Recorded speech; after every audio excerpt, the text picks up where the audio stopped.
Hello, friends.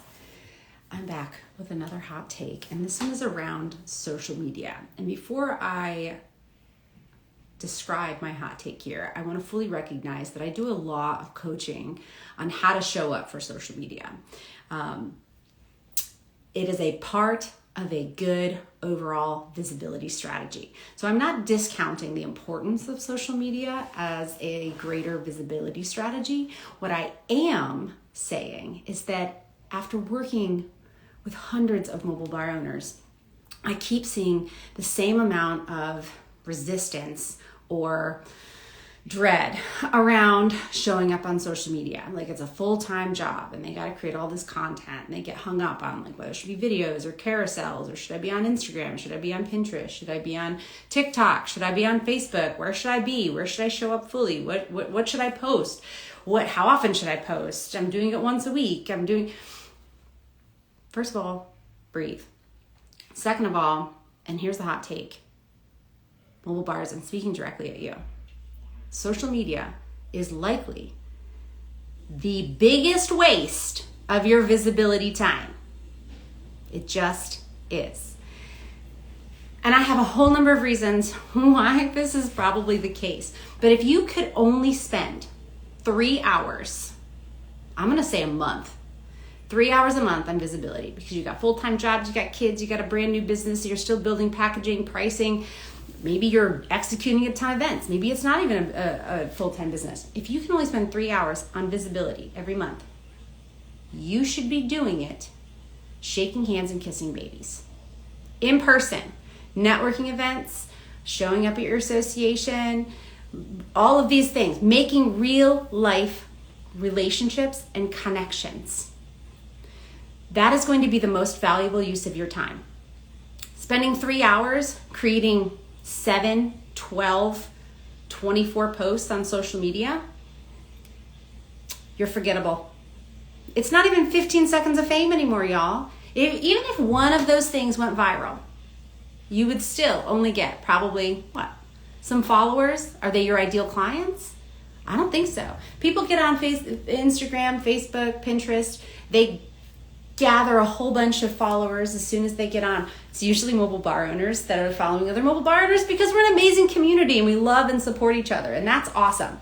How many of you mobile bar owners have booked another mobile bar for their event?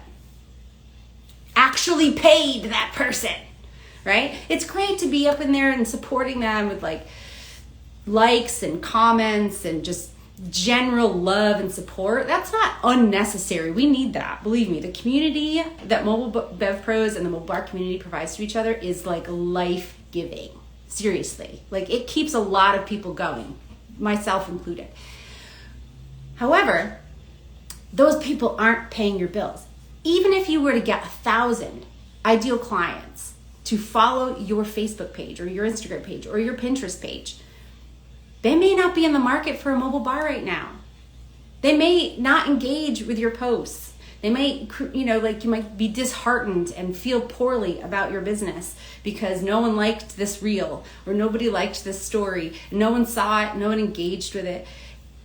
Is your time being utilized to the maximum value by creating a bunch of content that the algorithm controls who sees, how often they see, whether it shows up when they first get on or whether they're about to hop off?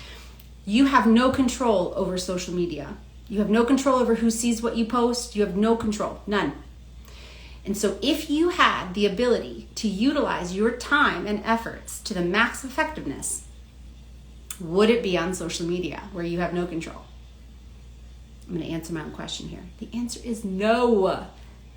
The most valuable thing that you can do with your very limited marketing time, because you're an entrepreneur, solopreneur, you don't have thousands of dollars to pay someone else to create your social media content every single month.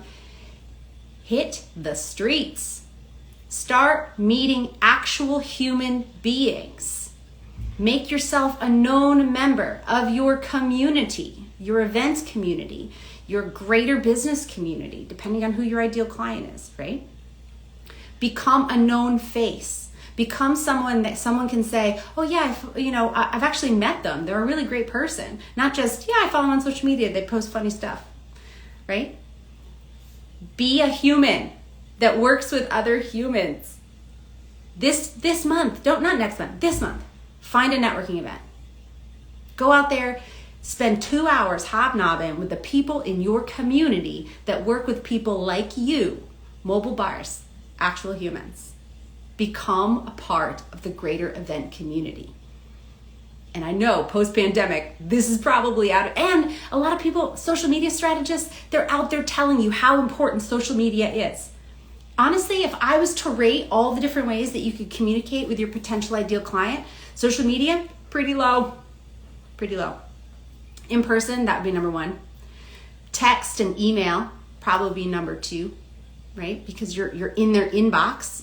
You're not at the only algorithm you're working with there is like whether or not you get sent to spam or promotions from Google or like whatever, right? So email, text, those are great ways. Direct mail is probably more effective at getting people to call you than social media these days, right? Now that doesn't mean you don't need a social media. You do. You need to claim all your profiles. And what I tell my clients is get a dozen posts up on your feed, a dozen posts, and have those posts be curated in your brand colors, in your brand voice, that they are telling who you are, what you do, how you serve. Make sure that they are beautiful, that you love them. You're like, this feed is delicious. This is exactly the type of person and type of business that I want. Make sure your face is in at least 2 of them, of those 12, because people do business with people, right? Make sure there's an education one of cocktails, some of your bar. Use your highlights, testimonials, cocktail pictures, past events. Those are the behind the scenes stuff, right? So use your stories. Get that curated, then come in 20 minutes a day and engage with other people. You don't even have to post. You don't have to post. Engage with the people that you want to work with. Venues, vendors, photographers. If you happen to, go through deep dive on, I'm in Nashville, engaged in Nashville. You don't have to sell your shit. Just become a known entity to them, right? You're now using your Instagram profile as a landing page where people can learn more about you. It's almost like a secondary website, right? That's it. Stop killing yourself to create hours and hours worth of content. People pay people. And if you can make relationships with those amplifiers, they're going to tell their brides about you. They're going to tell their corporate clients about you. And then you've kind of skipped to the head of the line. You're not having to dance on Instagram to a real challenge in order to get people's attention, right? Because that's the thing. Visibility is all about attention. You're trying to get and hold people's attention. That is what creates visibility. That's how people know about you and then will book you, right? And so there's 3 steps in visibility. Be known, be remembered, and make the ask. How can people work with you, right? And so if you're going to utilize your time the most effectively, it's not on social media. And I realize I'm showing up in social media. But I am not a mobile bar. And I think that's important. You see a bunch of other people on social media, they're crushing it. They're booking all sorts of things. They're probably not mobile bars. I have an international clientele. And I can't go around and shake hands and kiss babies and get clients that way because y'all are everywhere. I only probably have about a dozen of them here locally to meet.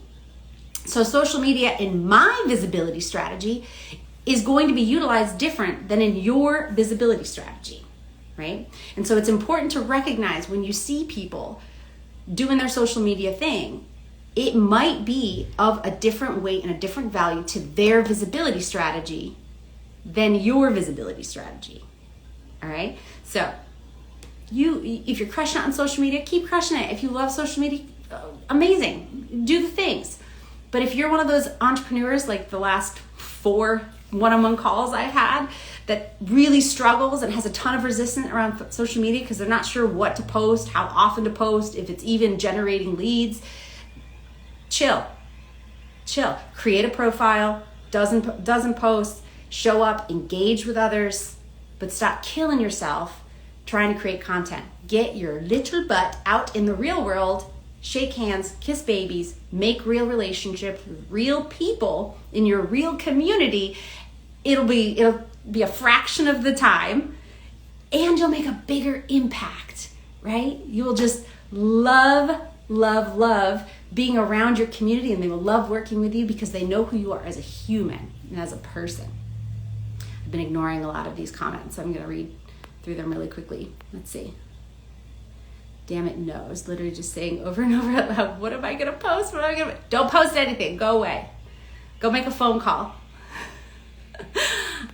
Preach it. Good. I'm glad this resonates. Even if you pay for ads on social media, it's 200% not worth it. I was literally just talking about starting a networking group. Yeah, I was in your head. Start a networking group. Go out and actually have cocktails with people again. Pretend we're no longer in a pandemic and meet real people, right? That's the industry that we're in. All right. That was my pep talk for today. Now get off social media and go make relationships with real people. Love you.